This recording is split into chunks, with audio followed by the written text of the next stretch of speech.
Sawadee-kap. Hello and welcome to Daily Wisdom, Walking the Path with the Buddha. Today is our Pali Canon and English study group, and we're studying the words of the Buddha. We're starting a new book today. This is volume 6. It's titled The Natural Law of Kamma. As you guys know, as we work our way through these chapters, we start different books at different times depending on, how the chapters are laid out. And today we happen to be starting this new book, The Natural Law of Kamma. Well, this particular book goes in and talks about specific details related to the natural law of Kamma, and these are the specific teachings related to this natural law. But we could really say that the entire book series is related to the natural law of Kamma, because everything the Buddha taught in one way or another is coming back to this natural law. When we talk about awakening to enlightenment, what you're doing is you're cultivating wisdom about this natural law. Remember, this is cause and effect, or action and result. It's the results of your decisions. It's nothing mystical or magical. It's not about who's to blame or who's at fault. There's no being who's overseeing this natural law and determining who gets what. Instead, it's like a sequence of events of whatever decisions you make, it's going to lead to a certain result. When we talk about awakening, it means to cultivate wisdom. And what the mind in the unenlightened state lacks wisdom of is the natural law of Kamma. It firmly believes that the problems and difficulties that we experience are coming from other people. That's what the mind thinks in the unenlightened state, because it's unawakened. It doesn't have wisdom to see this natural law. But slowly but surely, what you're doing over the course of your journey to enlightenment is you're cultivating wisdom about this natural law so that you can make wiser and wiser decisions. Because by the time you get to enlightenment, you won't have any unwholesome Kamma. You will have extinguished all your unwholesome Kamma, getting to a point where you're only experiencing wholesome Kamma. And this is coming through decisions that you're making. So we're going to be studying in the same way that we always do, where I invite students who are in Zoom to be able to read one of our chapters, and then I'm going to share some teachings on that. Then I'm going to open up to any and all questions that you guys might have related to the specific chapter that we're studying. But just keep in mind that it's helpful to read these beforehand, because we're going to go in and talk about some very specific things related to this natural law, understanding that all the teachings of the Buddha in one way or another are helping you to understand this. But now we're going to talk about very specific things related to this natural law. So if you're in Facebook, YouTube, or Zoom and you'd like to ask questions, you can put that in the comment section. I'll be able to see it by just inserting it into the comment section, and I'll be able to answer your question that way. Or if you're in Zoom, you can electronically raise your hand, unmute your microphone, and ask questions that way. And also, if you'd like to read, you can also electronically raise your hand, and I'll be able to see you as well. So is there someone who would like to read this very first chapter? This is chapter 1 of volume 6. So it looks like Pat. Go ahead, sir. Thank you. 6 aspects of Kamma to be understood. Monks, when it was said, Kamma should be understood. The creation of Kamma should be understood. The diversity of Kamma should be understood. The result of Kamma should be understood. The elimination of the creation of Kamma should be understood. The way leading to the elimination of unwholesome Kamma should be understood. For what reason was that said, or was this said? 1, it is volition, choices and decisions, monks, that I call Kamma. For having willed intentional choices and decisions, one acts by body, speech, or mind.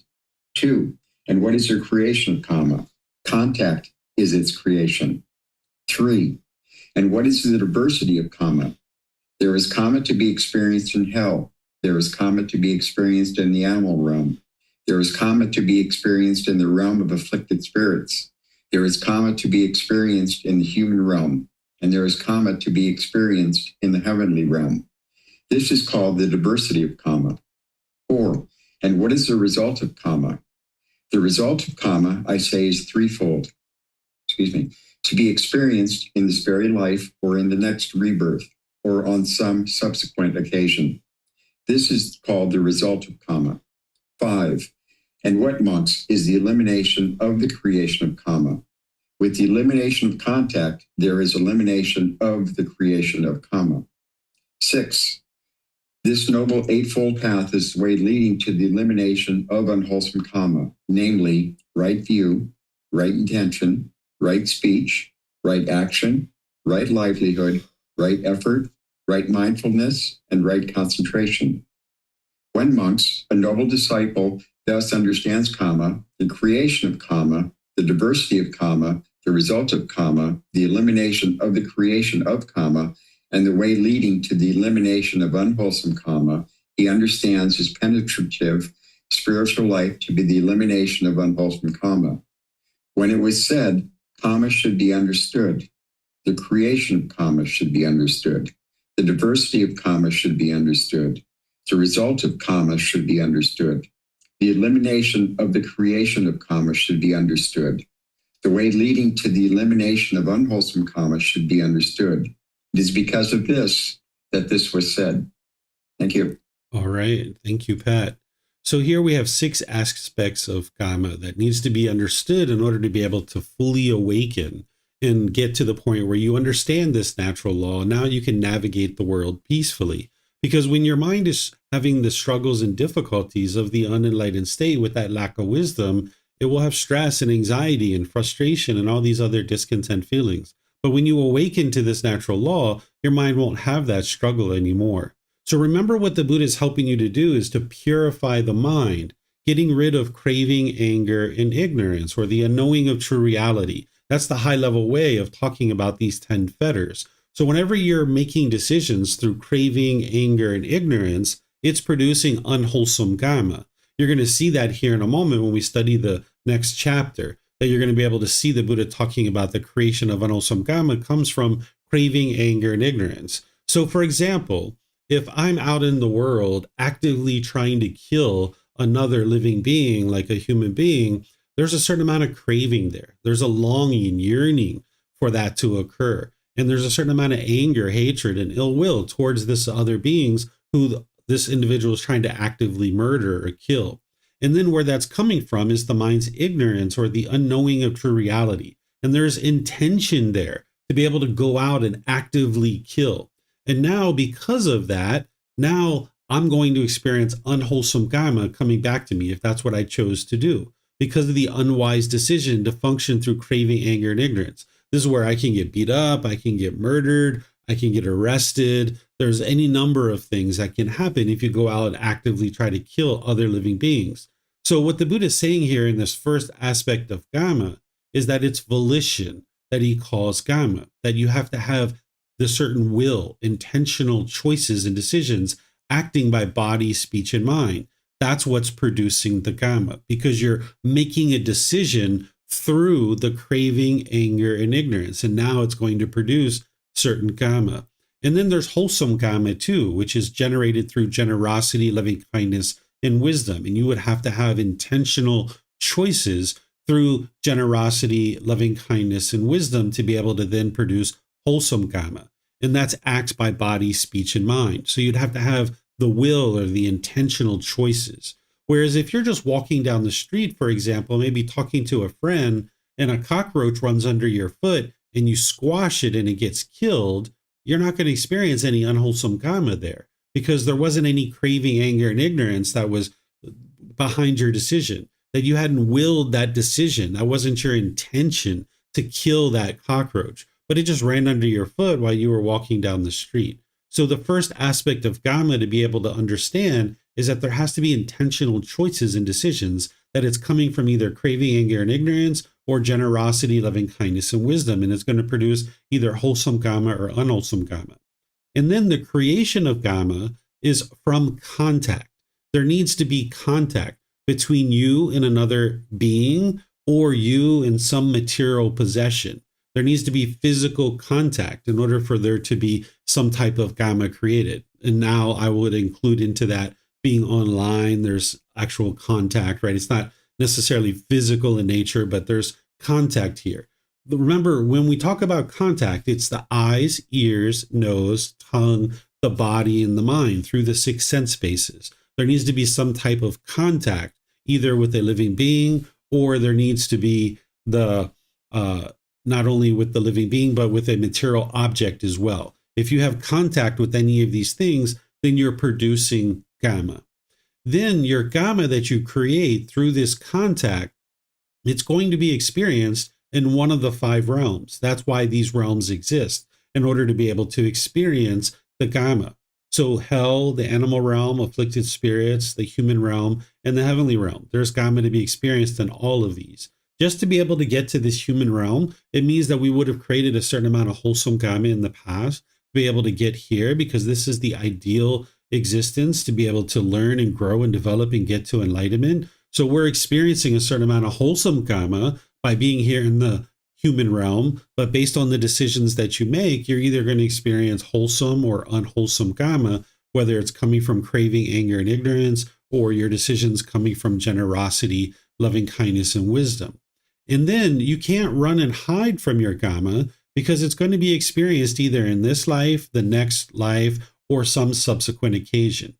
Now, I realize with these two aspects of Kamma, it means that somebody would have independently verified the 5 realms of existence and the cycle of rebirth. If you haven't done that yet, it's okay, but just understand what the Buddha is teaching you here, so that as you do independently verify those things, you'll know what the Buddha is teaching you is true. So what the Buddha is teaching here in this 4th aspect of Kamma is that you're going to experience the results of your Kamma, either in this life, the next life, or some future life, some subsequent occasion. You can't run and hide from the Kamma that you're creating. And then the 5th one, the Buddha talks about the elimination of the creation of Kamma is happening through the elimination of contact. If you can eliminate contact, then there's the elimination of the creation of Kamma. And where this is really helpful is, like, let's just say you understand that your ultimate goal on the path to enlightenment is to extinguish all your unwholesome Kamma and get to a point where you're only experiencing wholesome Kamma. That's what you were ultimately getting to.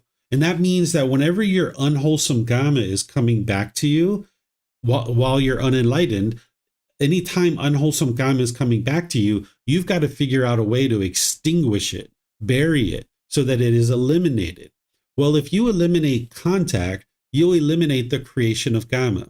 So let's just say you come home and you're living with a roommate or a life partner or your children or something like that. And when you walk in, maybe they start yelling and hollering and screaming at you, right? Maybe they start talking really harsh and hostile and bitter with you, because you've probably done these things in the past. And now part of your unwholesome Kamma is there's going to be people who treat you that way as well from time to time as you're working your way towards enlightenment. Eventually, when you get to enlightenment, this will be very few and far between, but it'll still happen, but your mind just won't be affected by it. But it's very rare. But in your process of getting to enlightenment, you're going to be experiencing a certain amount of this coming back to you. Well, if you understand that it's contact that produces Kamma, and that if you stand there and continue to hear all of this hostility and bitterness coming at you, now your mind might actually flare up, because if you still have craving in your mind might flare up and you might start being hostile and bitter and harsh back. And because of this contact, someone's coming at you with anger, and now you go back at them with anger. You're just producing more unwholesome Kamma in that situation. You haven't extinguished anything. You're actually producing more unwholesome Kamma. But if you can understand that you're trying to eliminate the creation of Kamma here, that maybe in the past you have been bitter and harsh and hostile with these people, and now when you're coming home, they're choosing to be that way with you. Well, instead of standing there and being bitter and harsh and hostile back, instead just eliminate contact. Walk away. If that means going to another room, or if that means going outside, whether that means leaving, getting in the car and going for a drive, whatever it is, just eliminate contact. That's going to eliminate the creation of Kamma. And slowly but surely, what these people will learn is that if they're interested in talking with you, they're going to need to do that calmly and peacefully. Because if you keep leaving like that week after week, month after month, every time they're bitter and hostile and harsh, they're going to figure it out. That if they're interested in spending time with you and talking with you, they're going to need to be calm. Because what the unenlightened mind does with the lack of wisdom in this natural law is when someone's coming at you with bitterness and harshness and hostility, the mind thinks the way to solve that is to go back at them with anger and bitterness and hostility. But you can't extinguish anger with more anger. That's not the way that gets extinguished. So you need to be able to eliminate contact. But when you have craving and you have ego in your mind, it's going to be very challenging to walk away, especially when they might say things like, oh, see, you don't love me. See, you don't care about me, or things of this nature. But you need to just understand the best thing you can do in that situation is walk away, because it's going to eliminate the creation of Kamma. So that's what number 5 is helping you to be able to see how to practice in these situations. But then number 6 is really giving you the detail that it's the Noble Eightfold Path that is the way leading to the elimination of unwholesome Kamma. Because now you need to start making decisions through the Eightfold Path, where in the past we didn't do that. We didn't have right view. We didn't understand that it was our own mind that was causing these feelings. We didn't have right intention and right speech and all these other factors. So now if you're practicing this and dialing it in closer and closer in all your relationships, now as you practice this for an extended period of time, that's what's going to extinguish all your unwholesome Kamma. So you're going to spend probably multiple years just getting your practice up to the Eightfold Path and practicing that well. And now once you get your practice up to the Eightfold Path, you need to live your life that way for an extended period of time so that all your unwholesome Kamma that is coming back to you, you're extinguishing it and extinguishing it and extinguishing it. And over time, you'll get to a point where you won't have any unwholesome Kamma because you've extinguished it, because you've been practicing the Eightfold Path for an extended period of time. So this is the 6 aspects of Kamma to be able to understand this natural law in detail. And one of the ways that the Buddha teaches, and you guys might have picked this up by now, as you've been reading and learning his teachings, is he will start with a certain paragraph that he's going to tell you what he's going to teach you. Then he's going to teach it to you. Then he's going to tell you what he taught you, right? That's what even business professionals say nowadays is a really wise way to present material to an audience, is tell them what you're going to tell them, and then tell them what you told them, right? This is what the Buddha was doing 2,500 years ago. He says, this is what I'm going to teach you. Then he teaches it to you. Then he teaches you what he taught you, right? So this is the way the Buddha teaches. So that's what this last paragraph is. And you'll see this a lot in the way that he actually teaches. So let me know if you have any questions on any of these 6 aspects of Kamma here.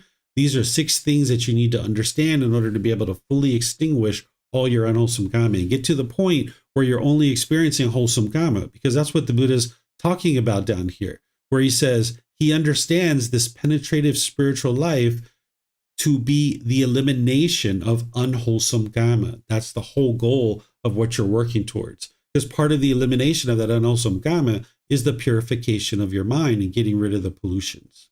So it looks like Vibhav has a question. Go ahead, sir.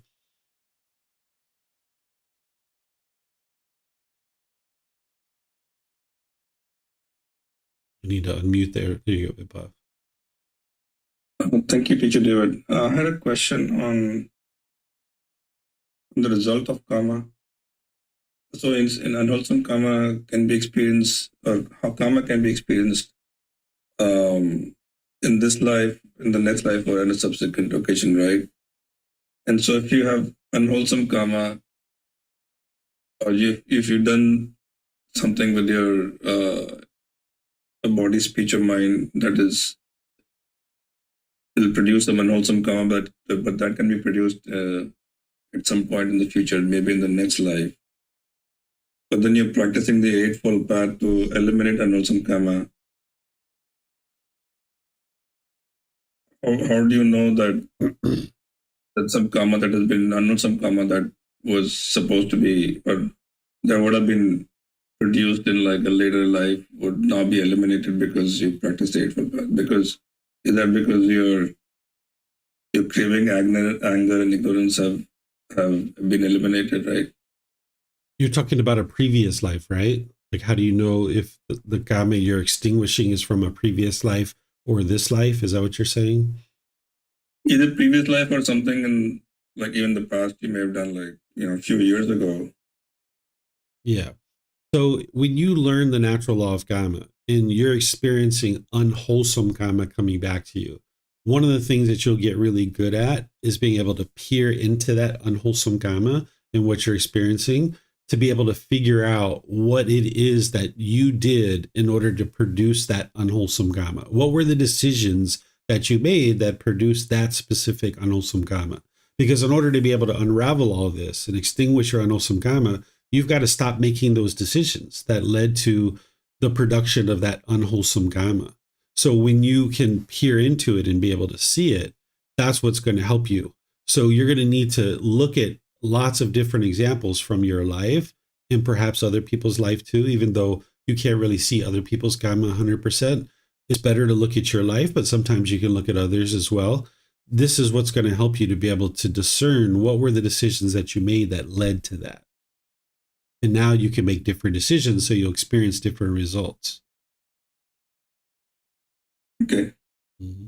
And you know that you will not be experiencing unwholesome karma because you've eliminated your craving, anger, and ignorance. So that you, at that point, you know that you will not be experiencing any unwholesome karma. Yeah, you'll know that it'll be 1 year, 2 years, 3 years. You haven't had any discontentedness at all, that there's not even the slightest ickiness in the mind. And you'll know that you no longer have craving, anger, and ignorance in your mind. And during that process, as you were working towards that, there was unwholesome karma coming back to you. But each time, as your mind still had craving, anger, and ignorance, as it was coming back to you, you were extinguishing it. And these situations got further and farther between each other. But eventually, you're going to get a nice long 1 year, 2 years, 3 years of no discontentedness. And you'll see that there's no unwholesome karma coming back to you. You'll still experience certain things. I think in this class, we're going to be studying I can't remember if it's in this class or not. I think it's in this book where it's the 5 unobtainables, where you can't obtain the elimination of sickness, aging, death, loss, and destruction. So even when you've extinguished all your unwholesome karma, you're still going to be experiencing sickness, aging, death, loss, and destruction. Because sometimes when I tell people that you're only experiencing wholesome karma, you no longer have unwholesome karma, what people hear is everything's going my way. I'm not experiencing anything else other than what I want to experience. But that's not the case. You'll still experience sickness, aging, death, loss, and destruction, but your mind just won't be affected by it. Your mind will be completely peaceful and joyful. And you'll see that there was no decisions that you could have made differently that would have turned out that situation to be different than it was. Because those 5 things are based in impermanence. Sickness is just impermanence. Aging is just impermanence. Death is just impermanence. Loss, in terms of losing things, that is just impermanence. And same thing with destruction. Now, you can experience these things that are unwholesome karma, right? You can experience sickness, aging, or not aging, but you can experience, increased aging based on unwholesome karma. And you can experience death as a result of unwholesome karma. And you can also experience loss and destruction. But the difference is by the time you get to enlightenment, there's not going to be any discontentedness associated with those things. And there's no decisions that you could have made differently that will have that situation turn out differently for you. Okay. And I guess the last question on this is that the fact that, or the reason that unwholesome karma is experienced in the future life is basically you're carrying the craving onto the next life. Yeah, this is what we were talking about on the phone the other day. I'll explain it here because other people might have questions about this too. There's nothing mystical or magical about how you're experiencing karma from one life to the next. It's not like there's this black cloud following you around. It's not like there's this force in the sky somewhere that's controlling what you experience. It's literally the results of your decisions. So if you have person A, which has certain craving, anger, and ignorance in their mind, certain pollutions in their mind, when they get to the end of that life, their mind is going to dissolve. But if there's still craving, anger, and ignorance in the mind, that's got to find a new mind. So you might think about this as cardboard boxes. If you have cardboard box A, which is person A, it's a certain color, certain shape, certain texture, and there's craving and residual memories that are in that person's mind. When they get to the end of that life, that cardboard box is going to dissolve. In other words, the mind, it's not permanent, it's going to dissolve. But if there's contents, if there's cravings, because the person is unenlightened, those cravings are going to need to find a new mind. It needs to find a new box because there's contents. It needs to find a new cardboard box. So cardboard box B is a completely brand new person. And now this cardboard box B, it's a certain color, certain shape, certain texture, certain size, and it's got the craving and residual memories from cardboard box A. But now cardboard box B, this person B, they're going to start making decisions through these cravings that they had from their previous life. So we say that that's past life Kamma, but in reality, it's decisions that are being made in that current life that are leading to the results that they're experiencing. To bring this kind of full circle, let's just say there was a person named Bob that was person A. And this person was very promiscuous and having lots of sex with lots of different people. And as they went all the way through the end of their life, they were still having lots and lots and lots and lots of sex with lots of people. They had very strong sexual craving. But when they died, those cravings and residual memories went into this new mind.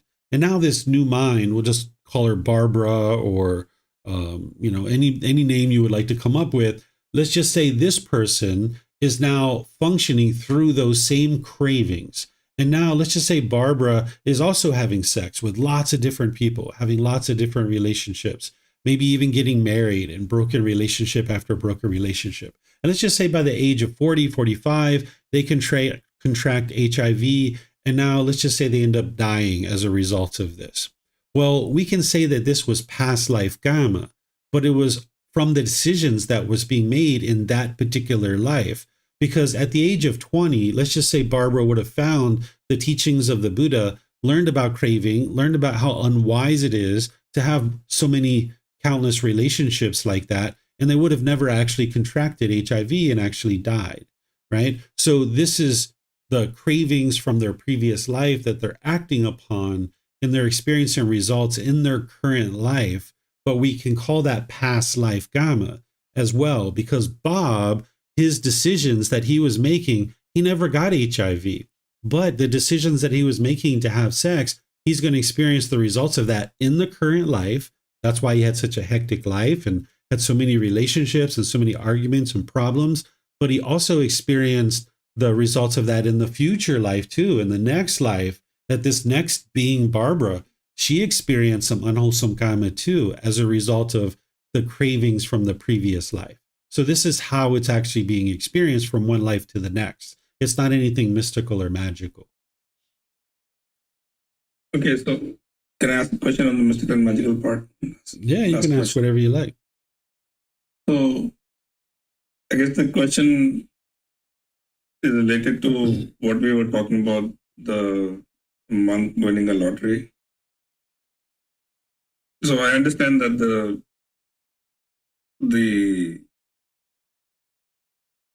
there's nothing mystical and magical about the fact that, as you were saying, the wisdom of the monk is that he opened a bank account, and that was his wisdom. And when the drawing of the lottery happened, his name or his account was somehow chosen to be the account that won the lottery. There was no intent on him being participating in the lottery, but the bank officials they chose his name. So I understand that there's nothing mystical and magical about him choosing to open a bank account. But I guess the part that I'm not super clear about is that in all the people who are part of a lottery, who are part of the bank's lottery, his name being picked out of whether they put in a jar or whatever, however they did that lottery system, that seems like mystical or magical, because there are probably thousands of bank accounts in that box from which his was chosen. And the fact that he opened a bank account,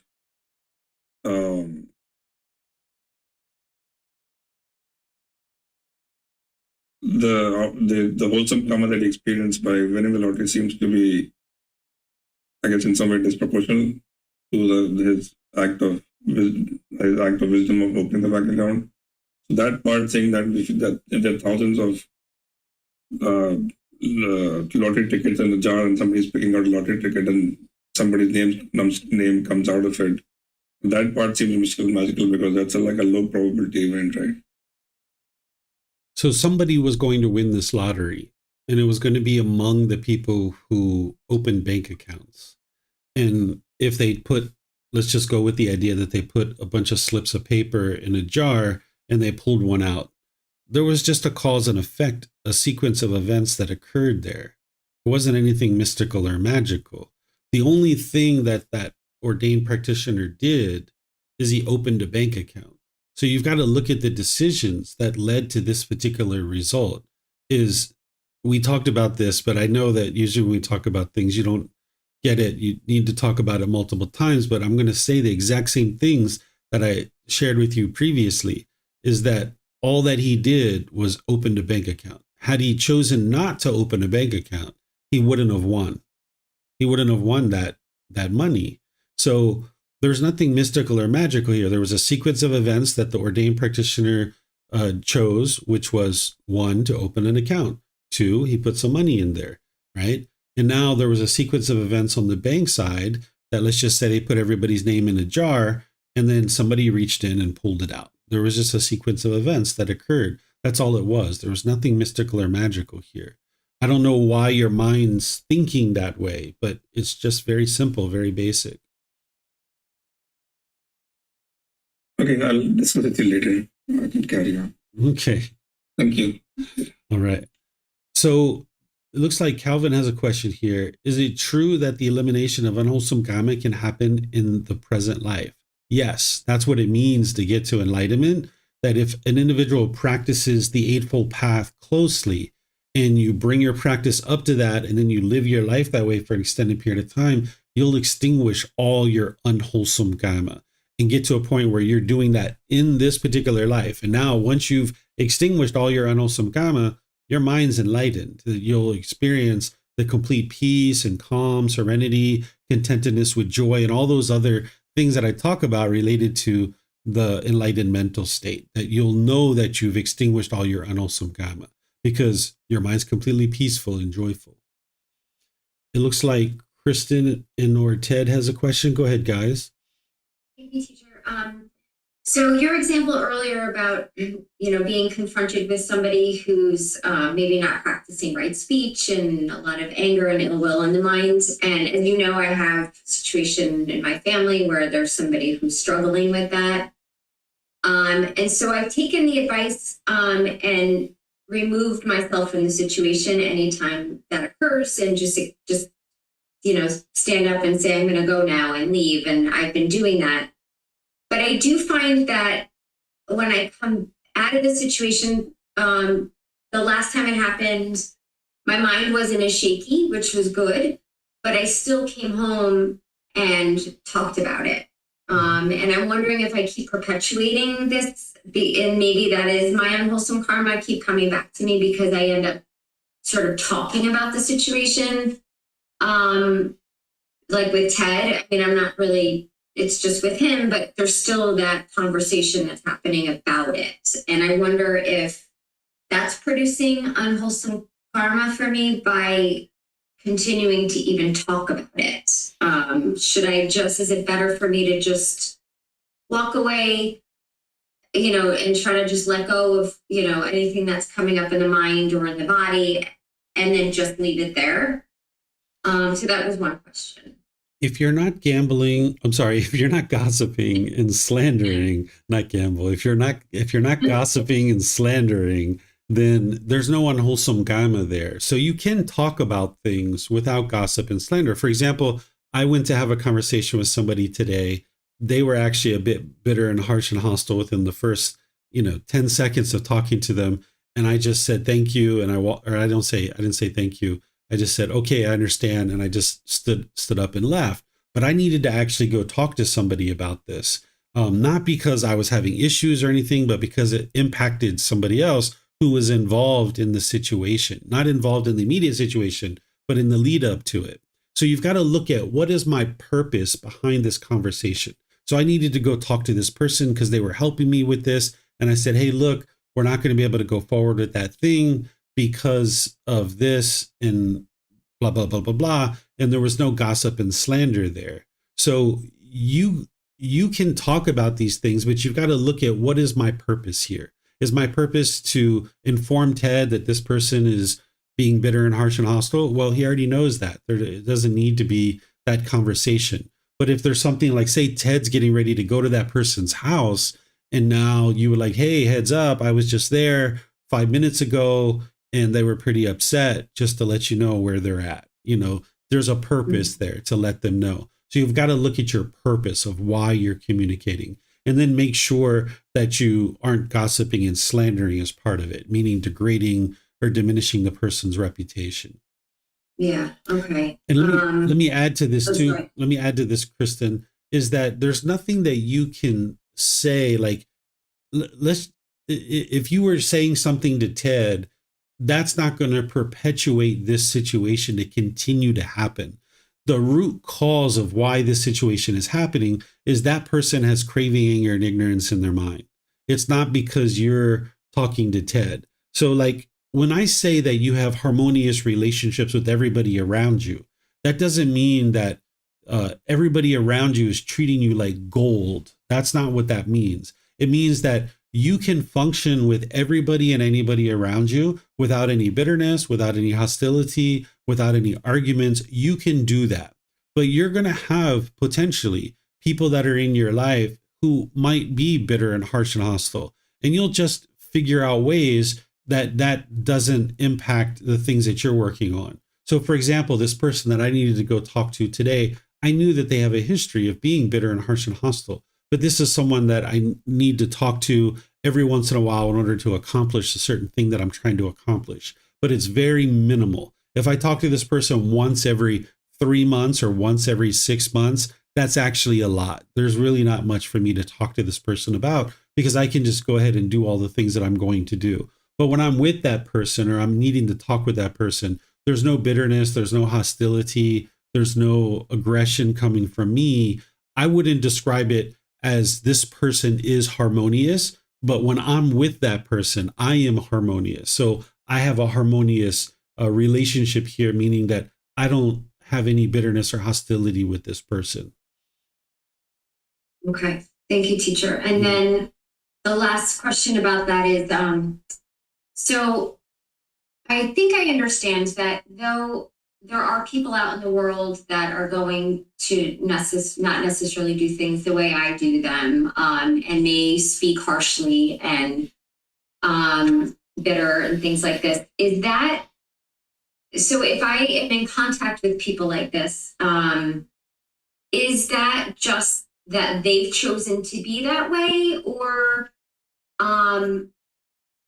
is that also still somewhat of my karma from, say, past lives, or something in this life that I'm now having to kind of deal with and extinguish? Does that make sense? Yeah. So what the mind's oftentimes looking for is it's looking for black and white. And it says, tell me that it's like this all the time and tell me that it's like that all the time. And that's not the way that any of this works. So whenever somebody's being bitter and harsh and hostile, it's always because of their craving, anger, and ignorance. That's the root cause of all of that stuff.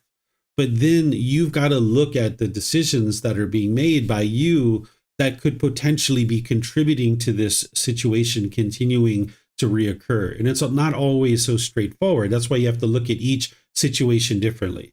So you need to look, have I ever been bitter and harsh and hostile with this person, right? Well, if you have been, then yeah, that's your unwholesome karma coming back to you. But in the situation that I'm talking about with this person that I interact with from time to time, I've never been bitter with this person ever in my entire life. I've known this person for about 8 years, and I've only ever been loving and kind with this person from the very beginning. But their mind has this craving, anger, and ignorance, and it's so deep and so thick, it doesn't really take much for this person to pop off. And then when that kind of stuff happens, I just walk away. And then I wait until they calm down for a few days, a few weeks, or have you a few months, and then I might go talk to this person again if I have another situation. But there's nothing that I've done or said or conducted in order for this to be my unwholesome karma. That's why it just keeps reoccurring, that it's just this person and their craving, anger, and ignorance. So whenever you're experiencing a situation like this, you need to always look at it closely and figure out, what is this coming from? Of course, you know it's craving, anger, and ignorance, but are there any decisions that you made? Did you use wrong speech? Were you using wrong action?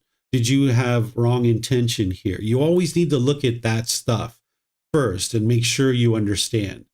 See if there's anything that you need to extinguish on your side. But eventually you're going to get to a point where you've had so many interactions and you've been practicing the Eightfold Path so closely that you know that, hey, you don't have any of that stuff whatsoever. And there's nothing for you to change about how you interacted with this person. And it's just their craving, anger, and ignorance that is being triggered. And now their mind is choosing to operate through that. Okay. Thank you, teacher. Mm-hmm. You're welcome. All right, let me see if we have any questions anywhere else. And it looks like we have some questions coming in here on YouTube. Let's see. It looks like John, he's saying, will an enlightened being not experience any Kamma if they have eliminated its creation? Is eliminating contact meant to mean only in reference to unwholesome things? If you eliminate contact, you will eliminate the creation of any Kamma, whether it's wholesome or unwholesome. But as an enlightened being, you're still having contact, but your contact is going to be generating wholesome Kamma. So you'll still be experiencing the creation of Kamma as an enlightened being, but it's all going to be exclusively wholesome Kamma. And you'll be experiencing that in this life. So will it an enlightened being not experience any Kamma if they eliminate its creation? They're still going to just experience wholesome Kamma in that situation, but they are no longer having contact that is producing unwholesome Kamma. And then, is eliminating contact meant to mean only in reference to unwholesome things? You can eliminate contact and it's going to produce the elimination of any Kamma. But what we're really focusing on here is the elimination of unwholesome Kamma, because that's what you would like to ultimately get to. But even if you're doing something wholesome, let's just say you're going to an orphanage and you're volunteering for 30 minutes. If you choose to leave that orphanage, you're no longer producing wholesome Kamma. You're not practicing generosity, loving kindness, and wisdom any longer. So it was only that 30 minutes that you were producing wholesome Kamma. And now if you are experiencing some type of unwholesome Kamma, if you choose to step away from that, you're also eliminating the creation of any further unwholesome Kamma in that situation. So John has some more here. He says, how are residual memories separate from the mind? I ask because persist into the new box, but the mind itself doesn't. Wouldn't memories depend on the mind? So I would expect them to disappear too.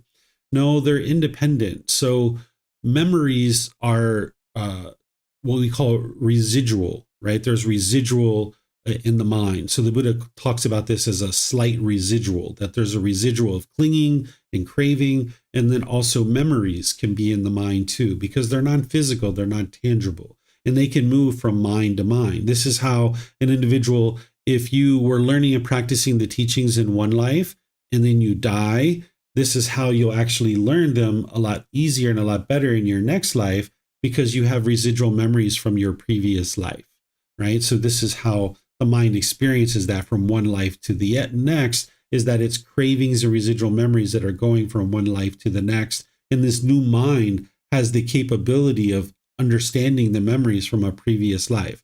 This is how the Buddha and other people have observed their past lives, and they know what their past lives are because they have memories from those things. Okay, I don't see any other questions anywhere. Okay, so let's move to the next one. That was a pretty full one. So this is chapter 2. Is there someone who would like to read this one? Okay, looks like Kristen. Go ahead, ma'am. Thank you, teacher. Chapter 2, 3 causes for the origination of unwholesome Kamma. Monks, there are these three causes for the origination of unwholesome karma. What three? Craving, desire, greed, attachment is a cause for the origination of unwholesome karma. 2. Anger, hatred, ill will is a cause for the origination of unwholesome karma. 3. Ignorance, delusion, unknowing of true reality is a cause for the origination of unwholesome karma. Suppose, monks, seeds that are intact, unspoiled, not damaged by wind and the sun's heat, fertile, well preserved, were positioned in a well-prepared ground in a good field, and receive proper rainfall. In this way, those seeds will grow, increase, and mature.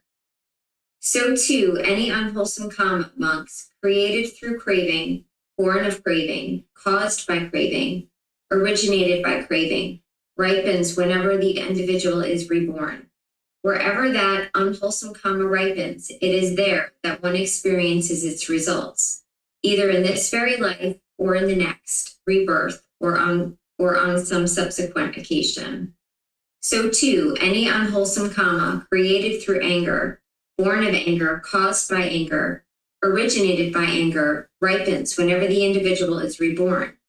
Wherever that unwholesome karma ripens, it is there that one experiences its result, either in this life or in the next, rebirth, or on some subsequent occasion. So too, any unwholesome karma created through ignorance, born of ignorance, caused by ignorance, originated by ignorance, ripens whenever the individual is reborn. Wherever that unwholesome karma ripens, it is there that one experiences its results, either in this very life or in the next, rebirth, or on some subsequent occasion. These are the three causes for the origination of unwholesome karma.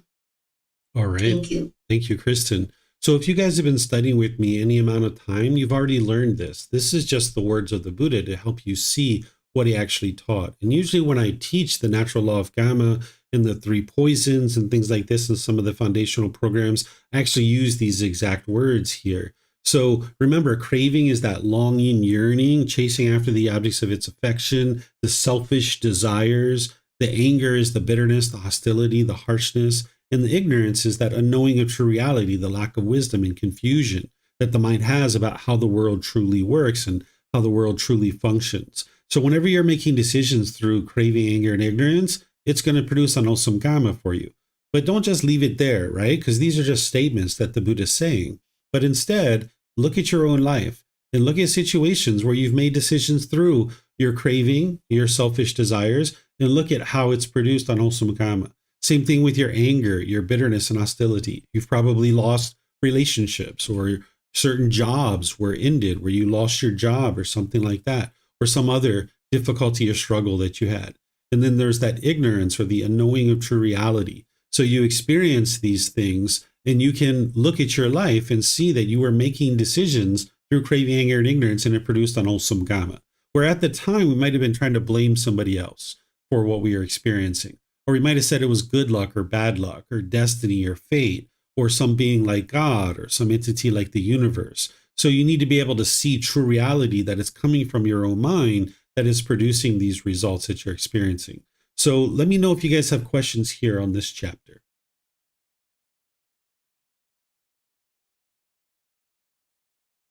Okay, you're welcome, John. Pleased to help you. Okay, I don't see any questions anywhere. So now we'll go to chapter 3. Is there someone who would like to read this one? I think I saw Samantha raised her hand. Would you like to read this, Samantha? Okay, go ahead, ma'am. 3 causes for the origination of unwholesome and wholesome Kamma. Monks, there are these 3 causes for the origination of unwholesome Kamma. What 3? Craving arises with reference to things in the past that are the basis for craving and desire. Craving arises with reference to things in the future that are the basis for craving and desire. Craving arises with reference to things presently existing that are the basis for craving and desire. And how, monks, does craving arise with reference to things in the past that are the basis for craving and desire? One thinks about and mentally examines things in the past that are the basis for craving and desire. As one does so, craving arises. When craving springs up, one is fettered by those things. The mental obsession is what I call the fetter. It is in this way that craving arises with reference to things in the past that are the basis for craving and desire. And how does craving arise with reference to things in the future that are the basis for craving and desire? One thinks about and mentally examines things in the future that are the basis for craving and desire. As one does so, craving arises. When craving springs up, one is fettered by those things. The mental obsession is what I call the fetter. It is in this way that craving arises with reference to things in the future that are the basis for craving and desire. And how does craving arise with reference to things presently existing that are the basis for craving and desire? One thinks about and mentally examines things presently existing that are the basis for craving and desire. As one does so, craving arises.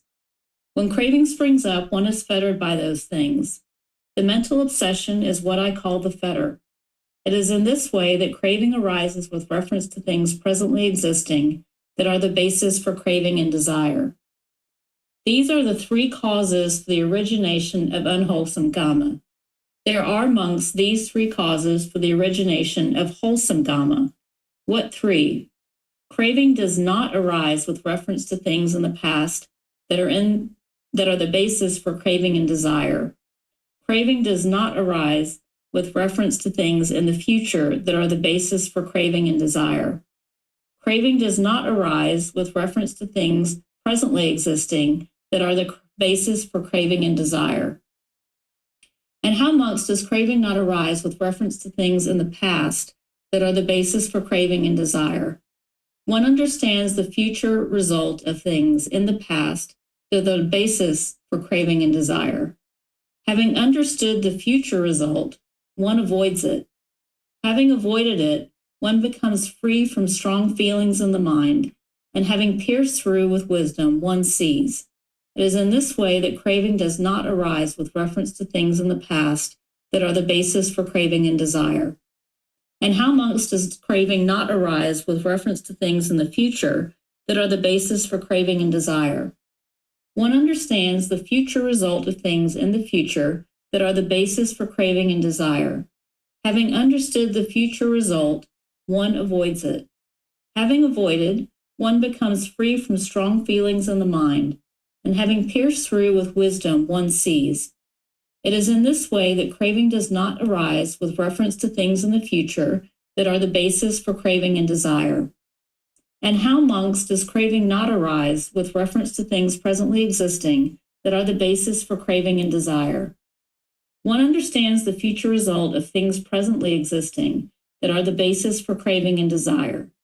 Having understood the future result, one avoids it.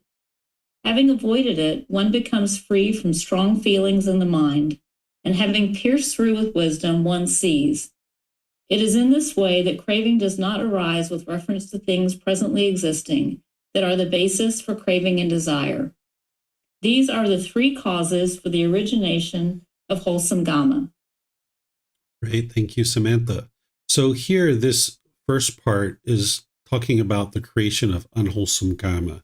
You learned in the previous discourse that it's craving, anger, and ignorance, and that's true.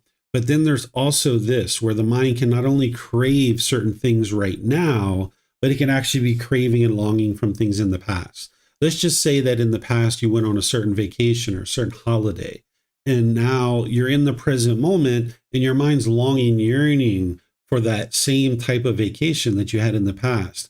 And now you're actually experiencing these unwholesome Kamma in the present moment, because now you're spending all this money and maybe even going into debt in order to be able to afford this vacation that you can no longer afford, where your mind isn't looking at the present moment, you're looking to the past with craving, and that's now producing unwholesome Kamma in the present moment. And the same thing can happen for the future, that your mind can be longing, yearning, and craving for something in the future. Now you're making unwise decisions that's producing unwholesome Kamma. And then presently, the mind can be craving in a certain situation presently, that now maybe you're in a store and you're seeing this certain product and you want to purchase it right now.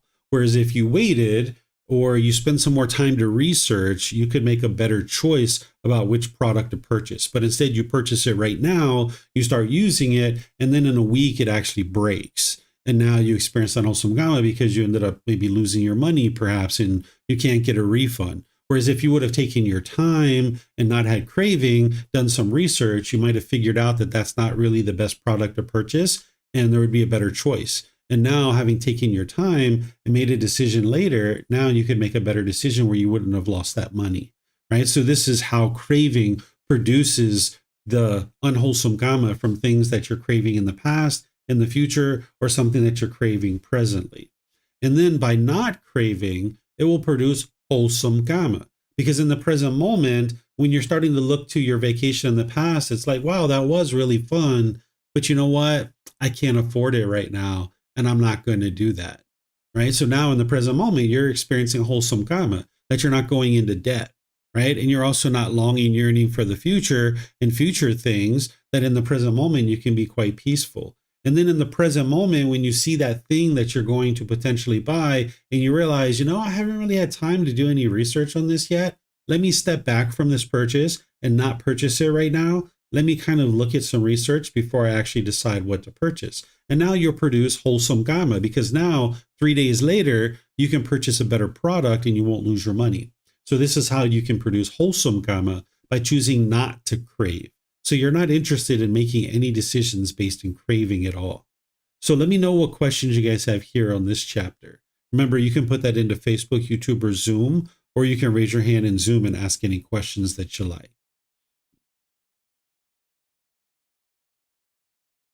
Okay, I don't see any questions. So let's go to chapter 4.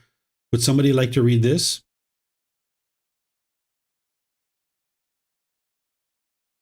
Okay, looks like Marcy. Go ahead, ma'am. Thank you, Teacher David. There are 3 causes of the origination of wholesome karma.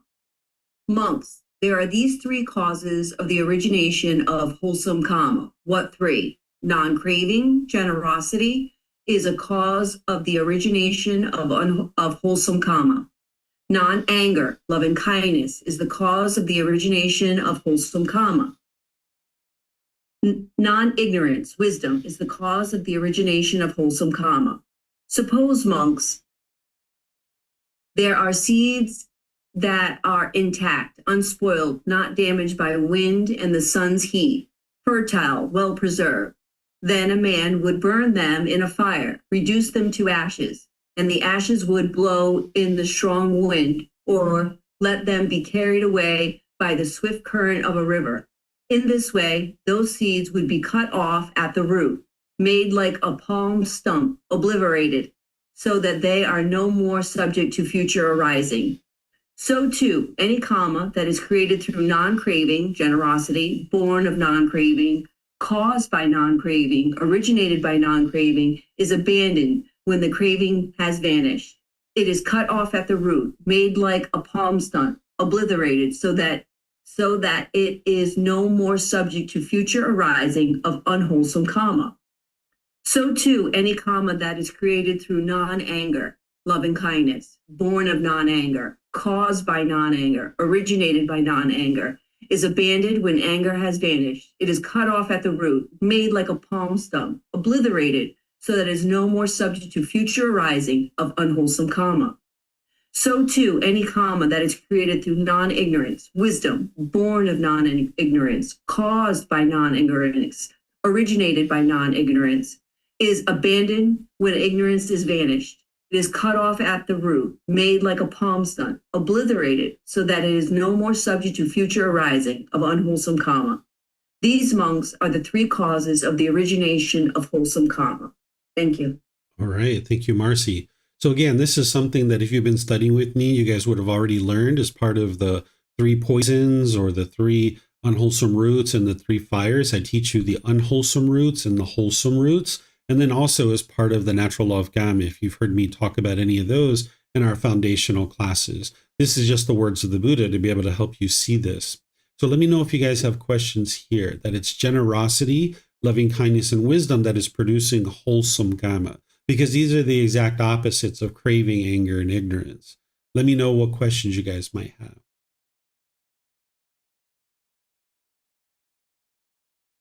Okay, I don't see any questions anywhere. So now we'll go to the next chapter. This is chapter 5. Looks like Pat would like to read that one. Go ahead, sir. Inconceivable matters. Monks, there are these 4 inconceivable matters that one should not try to conceive. One who tries to conceive them would reap either madness or frustration. What for? 1. The experience of the Buddhas is an inconceivable matter that one should not try to conceive. One who tries to conceive it would reap either madness or frustration. 2. The experiences of one in the jhanas is an inconceivable matter that one should not try to conceive.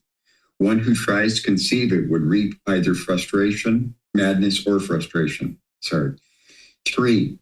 The exact result of Kamma is an inconceivable matter that one should not try to conceive. One who tries to conceive it would reap either madness or frustration. 4. Speculation about the world is an inconceivable matter that one should not try to conceive. One who tries to conceive it would reap either madness or frustration. These are the 4 inconceivable matters that one should not try to conceive. One who tries to conceive them would reap either madness or frustration. All right. Thank you, Pat. So these are 4 things that you can't fully understand, that it's impossible to do so. And if you tried to, the Buddha is saying that it would reap madness or frustration. So this first one, he's talking about the experiences of a Buddha.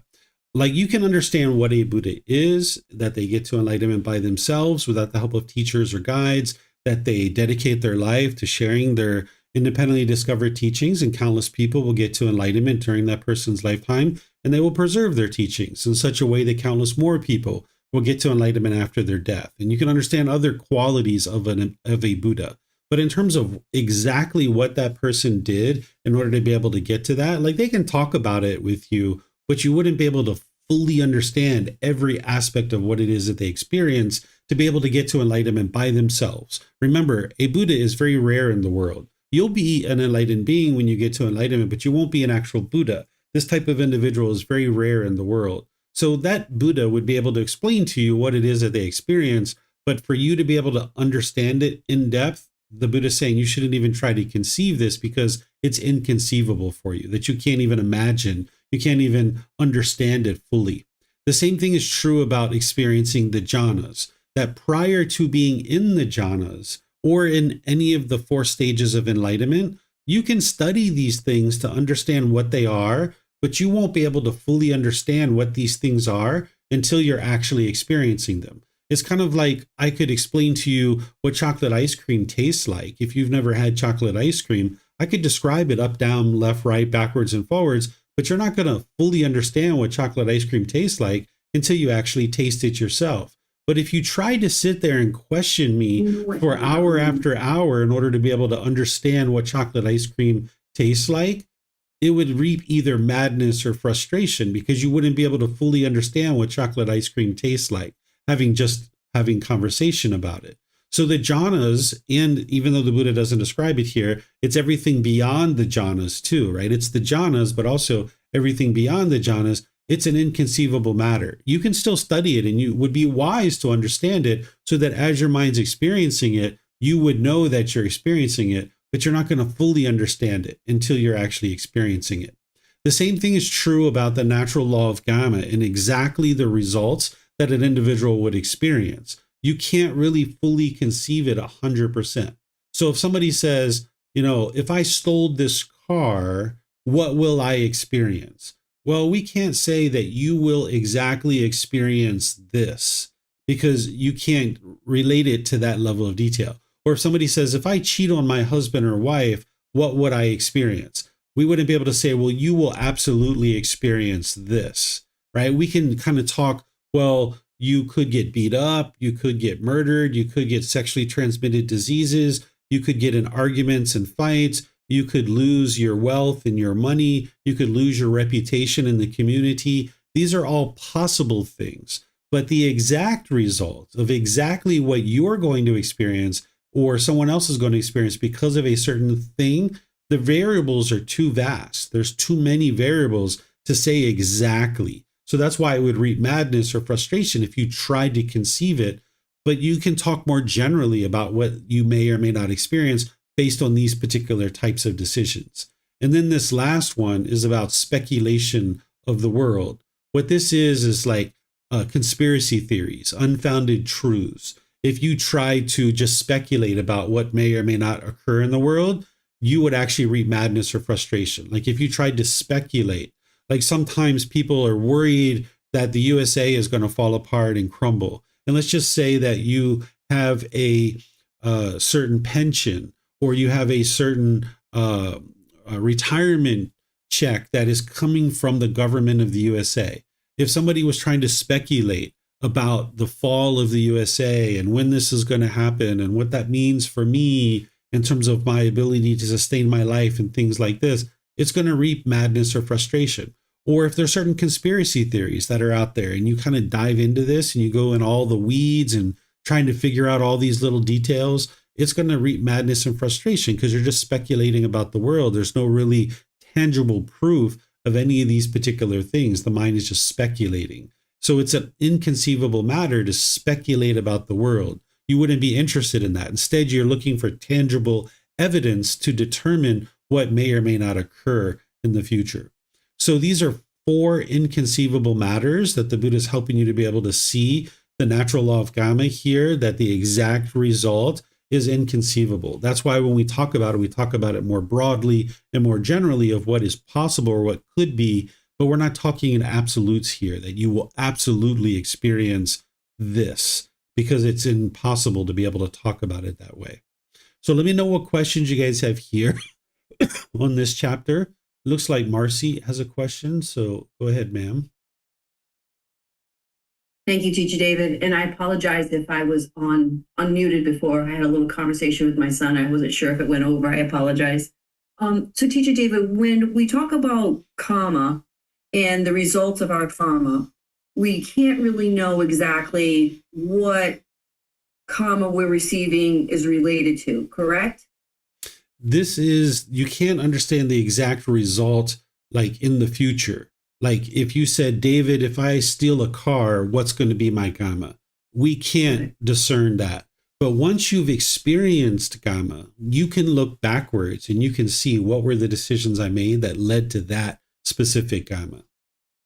Okay. So the question I have, and I've been experiencing some karma lately where I'm trying, and I don't even know if it's even worth trying to delineate whether or not it's wholesome or unwholesome. But so I had an injury at work, and then so I kind of clocked that up to like unwholesome karma because I made some choices and decisions in that moment that resulted in perpetuating an injury. So I get that. But then as time went on, like I'm experiencing like some of these amazing blessings right now that I just feel are wholesome karma.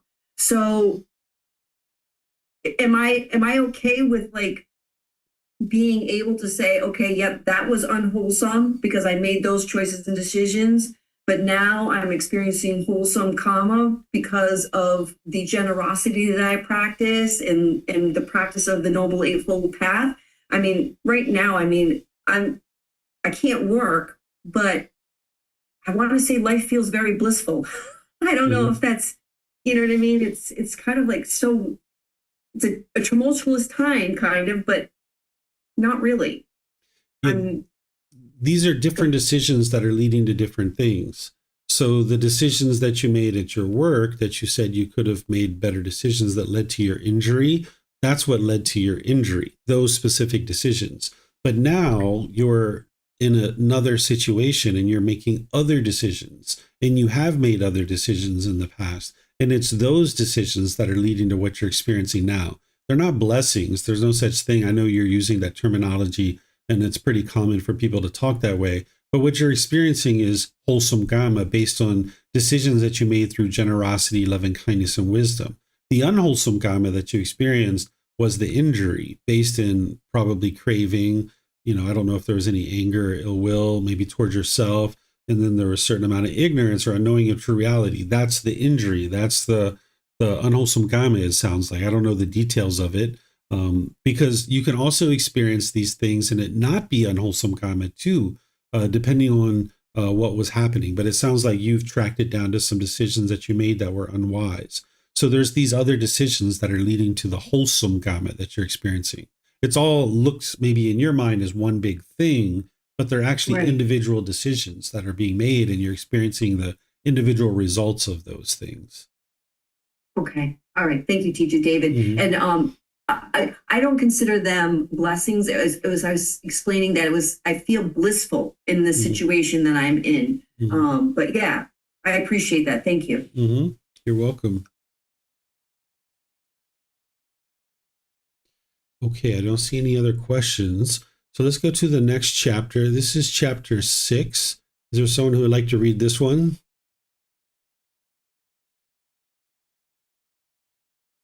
Okay, Kristen, go ahead, ma'am. Thank you, teacher. Chapter 6, 10 courses of unwholesome karma. Impurity by body, kunda, is threefold. Impurity by speech is fourfold. Impurity by mind is threefold. And how kunda is impurity by body threefold. 1, here, someone destroys life. He is murderous, bloody-handed, given to blows and violence, merciless to living beings. 2, he takes what is not given. He steals the wealth and property of others in the village or forest. 3, he engages in sexual misconduct.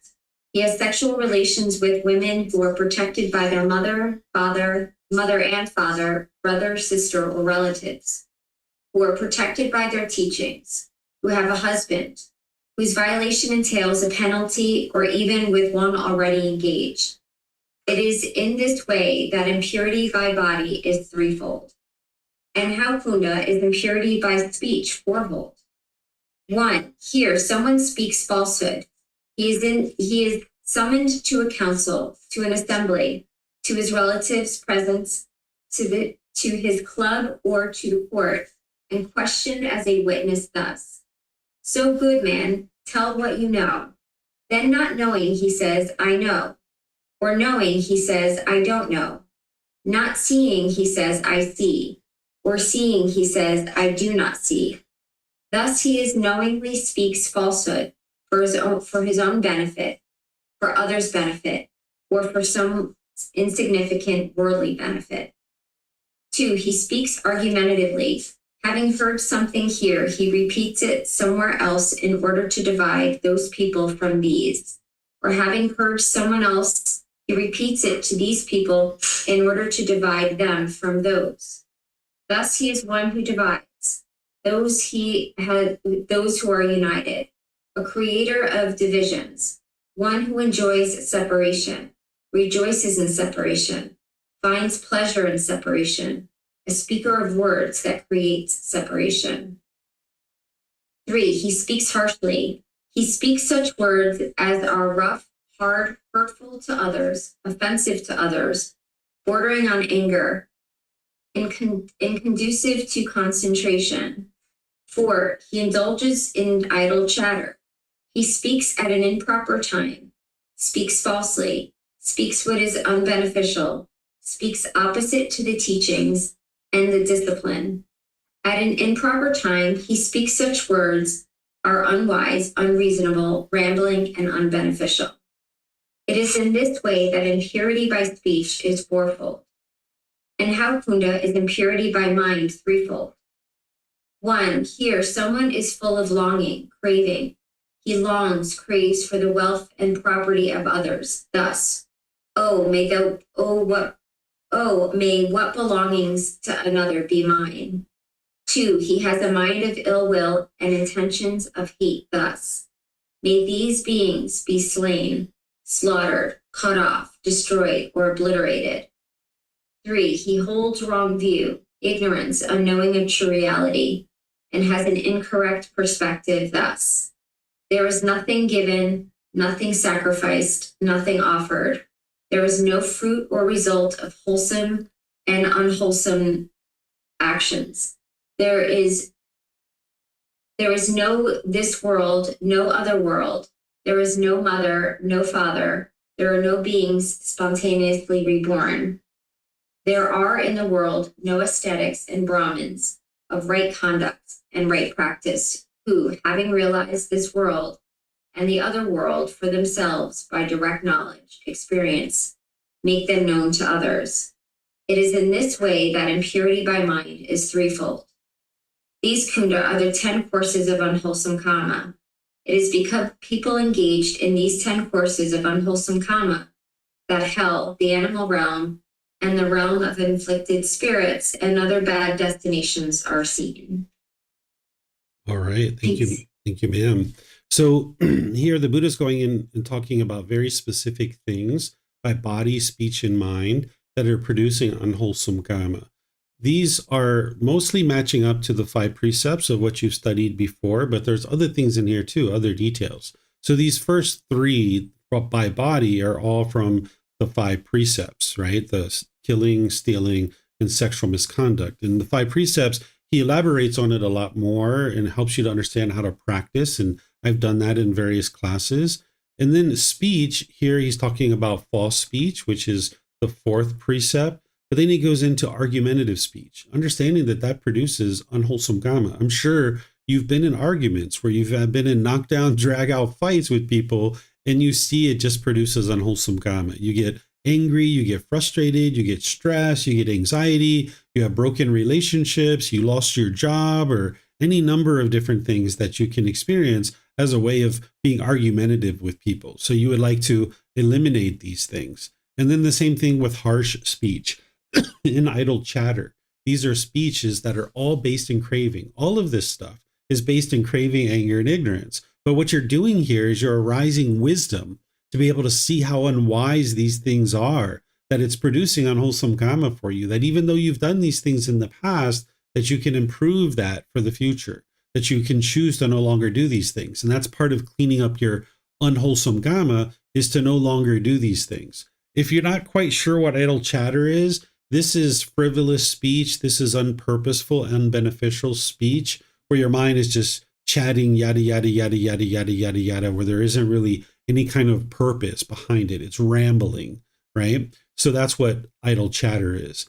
And then there's this impurity by mind that is threefold. This comes back to craving, anger, and ignorance. That's what the Buddha is talking about. When he talks about full of longing, that's craving. When he talks about a mind of ill will, that's anger and hatred. And when he talks about wrong view, he's talking about ignorance, or this unknowing of true reality, that the mind just doesn't understand what it doesn't understand. And notice here, as part of this, he talks about there's no fruit or result of wholesome or unwholesome actions.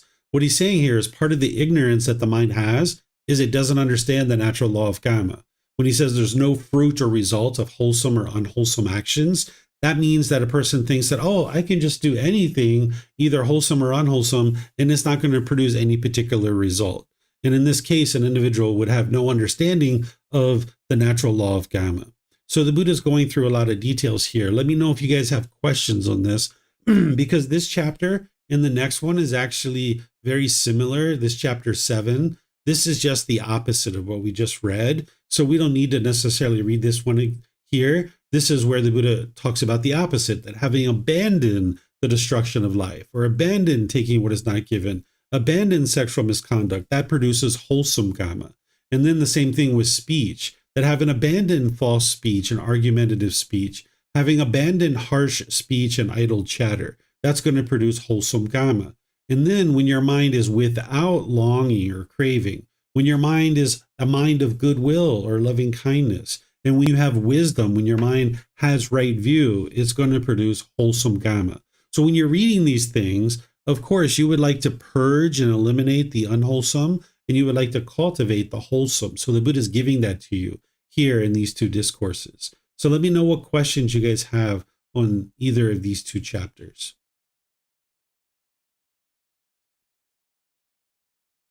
Okay, looks like, Kristen, I see your hands up. Is that from reading or you have a question? Okay, you just put it down. All right, so let's go to the next one. This is chapter 8. Is there someone who would like to read this? Okay, Samantha, go ahead, ma'am. New and old Kamma. Monks, I will teach you new and old Kamma, the elimination of unwholesome Kamma, and the way leading to the elimination of unwholesome Kamma. Listen to that and attend closely. I will speak. And what, monks, is old Kamma? The eye is old Kamma, to be seen as generated and created by volition, as something to be felt. The ear is old Kamma, to be seen as generated and created by volition, as something to be felt. The nose is old Kamma, to be seen as generated and created by volition, as something to be felt. The tongue is old Kamma, to be seen as generated and created by volition, as something to be felt. The body is old Kamma, to be seen as generated and created by volition, as something to be felt. The mind is old Kamma, to be seen as generated and created by volition, as something to be felt. This is called old Kamma. And what, monks, is new Kamma? Whatever action one does now by body, speech, or mind, this is called new Kamma. And what, monks, is the elimination of unwholesome Kamma? When one reaches liberation through the elimination of unwholesome bodily action, verbal action, and mental action, this is called the elimination of unwholesome Kamma. And what, monks, is the way leading to the elimination of unwholesome Kamma? It is this noble eightfold path, that is, right view, right intention, right speech, right action, right livelihood, right effort, right mindfulness, and right concentration. Thus, monks, I have taught old Kamma, I have taught new Kamma, I have taught the elimination of unwholesome Kamma, and I have taught the way leading to the elimination of unwholesome Kamma. Whatever should be done, monks, by a compassionate teacher, out of compassion for his disciples, aspiring for their welfare, that I have done for you. These are the feet of trees, monks. These are empty huts. Meditate, monks. Do not be complacent, lest you regret it later. This is my instruction to you. All right. Thank you, Samantha. So I've taught you guys old Kamma and new Kamma, and then wholesome Kamma and unwholesome Kamma, and all the various classes that I've been teaching as the foundational text in the foundational programs that I share. Here, the words of the Buddha, you can see the same things that I was teaching you. So here, when he's talking about old Kamma, he's talking about this body is old Kamma, because when you come into the world as a child, you haven't made any decisions yet that this mind is now coming into this body. That's all old Kamma from your previous life. But now, as you make decisions in this life, if you're not necessarily taking care of this body, it's going to accumulate into unwholesome Kamma in this life. But you're starting out with old Kamma from your previous life. That's how you got this particular body. This is old Kamma. So then there's new Kamma. New Kamma is any decisions that you're making now by body, speech, and mind that is going to produce this new Kamma for you. So some examples that I give you here that are beyond just the body, because the Buddha is talking about and focusing on the body here, but you can actually have old Kamma even in this life. Let's just say that in the past you lied on some tax forms like 3 years ago, and now you get a notice in the mail that you have $1,000 that you owe the government for the initial amount that you lied about, and then there's a $1,000 penalty and a $1,000 interest. So now let's just say this person owes the government $3,000, and now they're getting that notice in the mail today based on decisions that they made 3 years ago. This is old, unwholesome Kamma that they're experiencing. And if you didn't understand these teachings of the Buddha, you might rip this up, thinking that you can run and hide from it, rip it up and throw it away. Or you might call up the government or write them a letter and be nasty and bitter and harsh and hostile with them, thinking that somehow that's going to help you. Well, in that situation, you're producing new, unwholesome Kamma that you're going to have to deal with in the future. You're experiencing this old, unwholesome Kamma coming back to you, but now in the present moment, whatever decisions that you make, you're going to produce new Kamma. And that new Kamma is either going to be wholesome or unwholesome. And if you just rip up this letter or you call the government and you're bitter and harsh and hostile with them, you're just producing new, unwholesome Kamma that you're going to have to deal with in the future. But if you understand that your goal in this path to enlightenment is to extinguish all your unwholesome Kamma that's coming back to you. When this old unwholesome Kamma is coming back to you, you've got to figure out, how do I extinguish it? And the way you extinguish it is by producing new wholesome Kamma. It's the Eightfold Path that's going to guide you in creating new wholesome Kamma. So now, instead of ripping up the letter or calling the government, being bitter and harsh and hostile with them, you call them up and you're polite. You're kind. You accept responsibility. You say, hey, look, I'm sorry for this oversight. I really apologize. I'd like to make amends with this, but I don't have $3,000. I'm so sorry.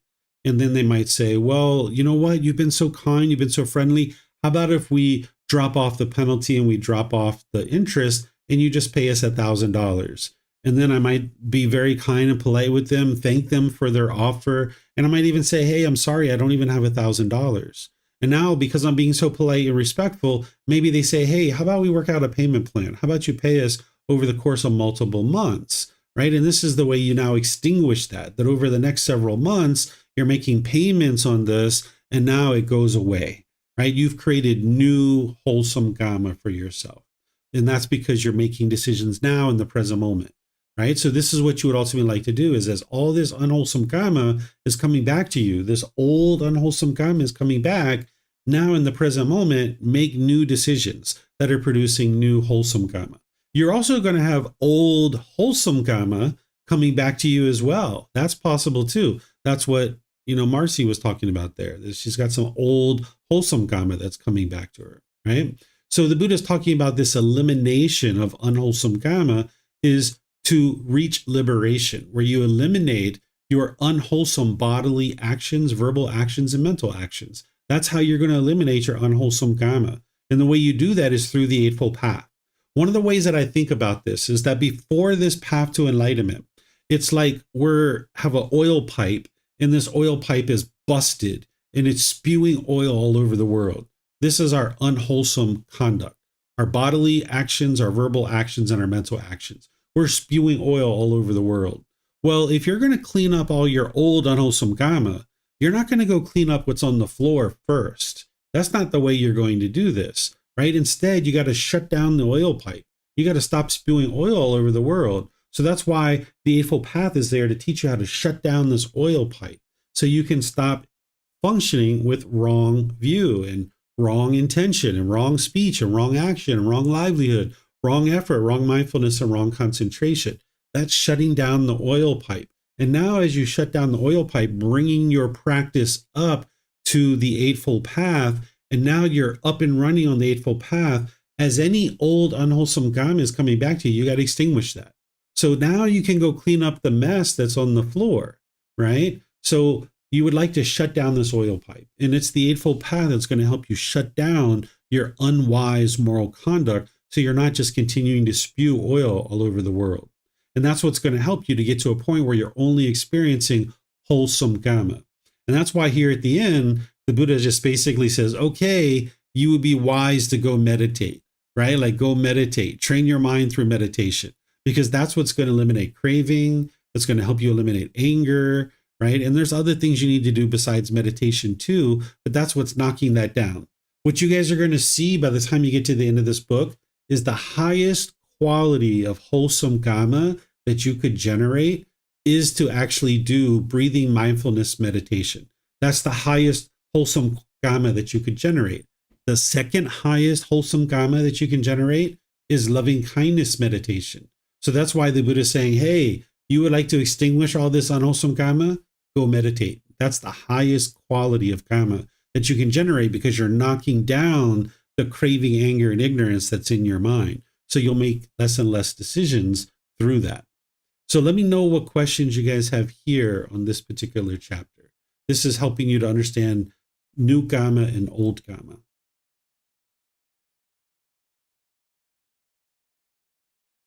Okay, I don't see any questions. So let's go to the next one. This is chapter 9, I think it is. Let's see here. Yeah, chapter 9. So someone who would like to read this one?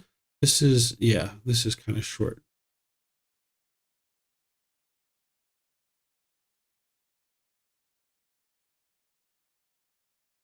Okay, it looks like, can't remember. Let's see.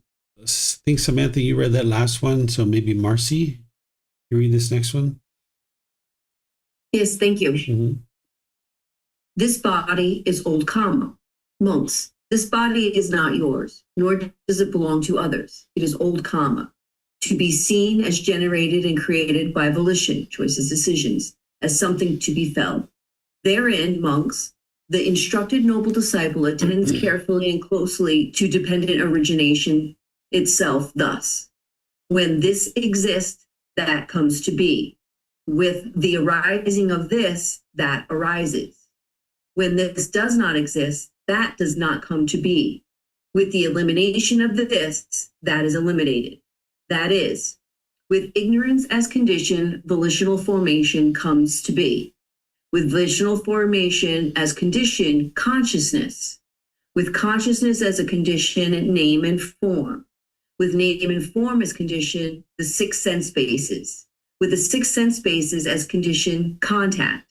With contact as condition, feeling. With feeling as condition, craving. With craving as condition, clinging.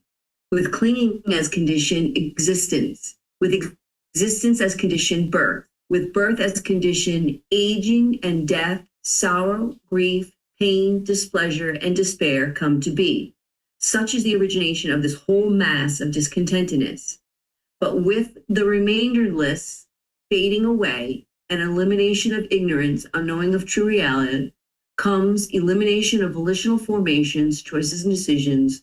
With the elimination of volitional formation and elimination of consciousness, all aspects of dependent origination, with the elimination of birth, aging and death, sorrow, grief, pain, displeasure, and despair is eliminated. Such is the elimination of this whole mass of discontentedness. Thank you. Okay. Thank you, Marcy. So remember, whenever you make decisions through craving, anger, and ignorance, it's producing unwholesome Kamma or unwholesome results. So part of that old unwholesome Kamma that we experience, there's a certain amount of wholesome Kamma that we're experiencing by being in this human world, but there's a certain amount of unwholesome Kamma that we're experiencing as well because of the ignorance from our previous life and making decisions that were unwise. It led to continuous rebirth, right? That there's this continuous rebirth that is continuing to occur. And that's what dependent origination is helping you to be able to see. That because of that initial ignorance or unknowing of true reality is leading to these continuous factors, one condition leading to the next, which is leading to continuous rebirth. And this body is old Kamma that we're experiencing from our previous life of practicing based in ignorance. But now we can cultivate wisdom and we can get to a point where we don't experience rebirth by extinguishing that ignorance through the cultivation of wisdom. And you can see that the mind's experiencing the enlightened mental state. So let me know what questions you guys have here on this chapter, that this body is old Kamma. And the Buddha's helping you to be able to see that through ignorance, that it's leading to the creation of continuous life and continuous rebirths. Okay, I don't see any questions anywhere. So now we've got our last chapter for today, which is chapter 10. Is there someone who would like to read this one?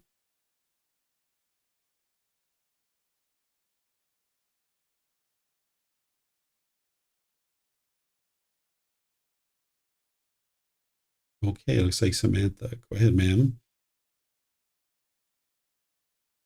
The most reprehensible for the performance of unwholesome actions. Then the Niganta Diga Tapasi asked the perfectly enlightened one, "Are you, friend Gotama, how many kinds of rod do you describe for the performance of unwholesome action, for the carrying out of unwholesome action?" Tapasi, the Tathagata is not accustomed to use the description rod. The Tathagata is accustomed to use the description action. But, friend Gotama, how many kinds of action do you describe for the performance of unwholesome action, for the carrying out of unwholesome action?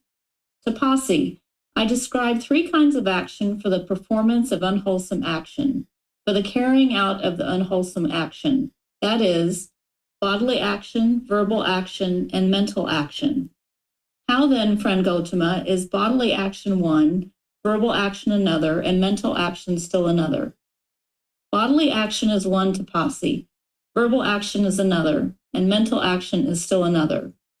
Of these three kinds of action, friend Gotama, thus analyzed and distinguished, which kind of action do you describe as the most reprehensible for the performance of unwholesome action, for the carrying out of unwholesome action, bodily action, or verbal action, or mental action? Of these three kinds of action, Tapasi, thus analyzed and distinguished, I describe mental action as the most reprehensible for the performance of unwholesome action, for the carrying out of unwholesome action, and not so much bodily action and verbal action. Do you say mental action, friend Gotama? I say mental action, Tapasi. Do you say mental action, friend Gotama? I say mental action, Tapasi. Do you say mental action, friend Gotama? I say mental action, Tapasi. Thus the Naganta Diga Tapasi made the perfectly enlightened one maintain his statement up to the third time, after which he rose from his seat and went to the Nagantha Nataputta. Thereafter, the household Upali came to the perfectly enlightened one to ask about the conversation the perfectly enlightened one had with Nagantha Tapasi, and discussed that the bodily action is the most reprehensible for the performance of unwholesome action, for the carrying out of unwholesome action, and not so much the verbal action and the mental action. The perfectly enlightened one, however, maintained his doctrine and spoke further. What do you think, householder? Is this town of Nalanda successful and prosperous? Is it populous and crowded with people? Yes, venerable sir, it is. What do you think, householder? Suppose a man came here brandishing a sword and spoke thus: in one moment and one instant, I will make all the living beings in this town of Nalanda into one mass of flesh, into one heap of flesh. What do you think, householder? Would that man be able to do that? Venerable sir, 10, 20, 30, 40, or even 50 men would not be able to make all the living beings in this town of Nalanda into one mass of flesh, into one heap of flesh, in one moment or instant. So what does a single trivial man count for? What do you think, householder? Suppose some ascetic or Brahmin came here possessed of supernormal power and attained to mastery of mind, and he spoke thus: I will reduce this town of Nalanda to ashes with one mental act of hate. What do you think, householder? Would such an ascetic or Brahmin be able to do that? Venerable sir, such an ascetic or Brahmin possessed of supernormal power and attained to mastery of mind would be able to reduce 10, 20, 30, 40, or even 50 Nalandas to ashes with one mental act of hate. So what does a single trivial Nalanda count for? Householder, pay attention how you reply. What you said afterwards does not agree with what you said before, nor does what you said agree before with what you said afterwards. All right. Thank you, ma'am. So what the Buddha is helping this individual to understand is that mental action is actually more defiled and actually produces more unwholesome results than bodily actions or verbal actions. It still needs to be purified. The bodily actions and the verbal actions need to be improved, but all of that is coming from the source, which is the mental action. So that's why the Buddha is saying that that's the most reprehensible. Because if somebody went out with a sword, like he's talking about, and trying to reduce a town to, rubble essentially with just a bodily action, they wouldn't be able to do that with just one bodily action. But with a mental action, you'd actually be able to do that because it would kind of ripple through the community. That if you put one unwholesome mental action out, that this now ripples through the community and people start to now function through that unwholesomeness. So that's why the Buddha is saying that, hey, that it's this mental action that is the most defiled, the most reprehensible. This particular person had the Buddha recount this 3 different times to confirm that the Buddha was saying what he thought he was saying, is that it was mental action that is actually the most defiled. But this householder, this individual who was asking the Buddha questions, they didn't understand that, and they thought that it was something else, that it wasn't mental action. So here you can see that's why the Buddha focuses his teaching on purification of the mind. Because if you purify the mind, that's where your bodily actions and your verbal actions are coming from anyway. So if you clear up the root cause, which is the mind, now you can improve your bodily actions and your verbal actions because you've gone back to the source, which is the mind. So let me know what questions you guys have here on this particular chapter. You can put that into Facebook, YouTube, or in Zoom.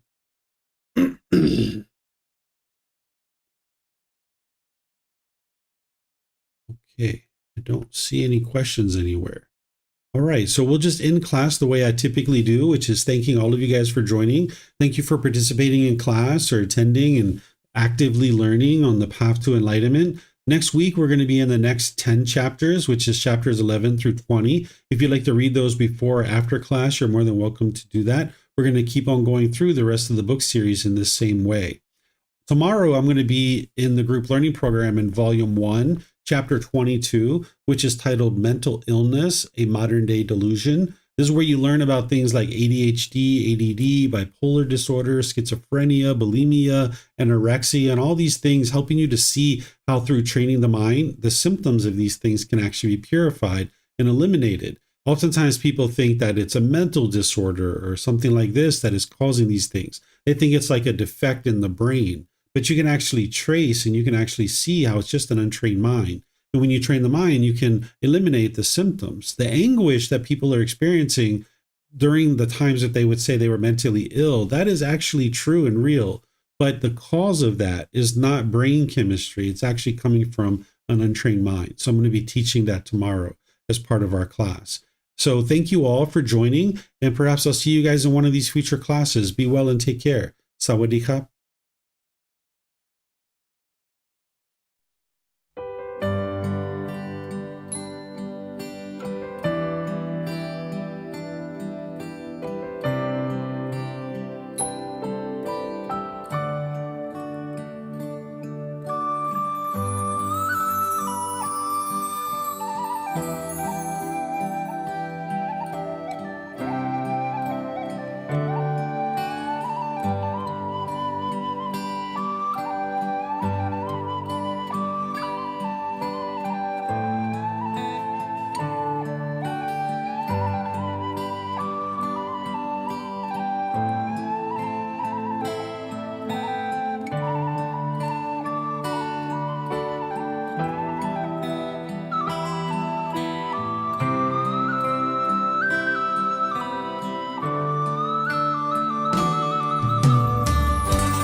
Thank you again for watching. Enjoy your meditation.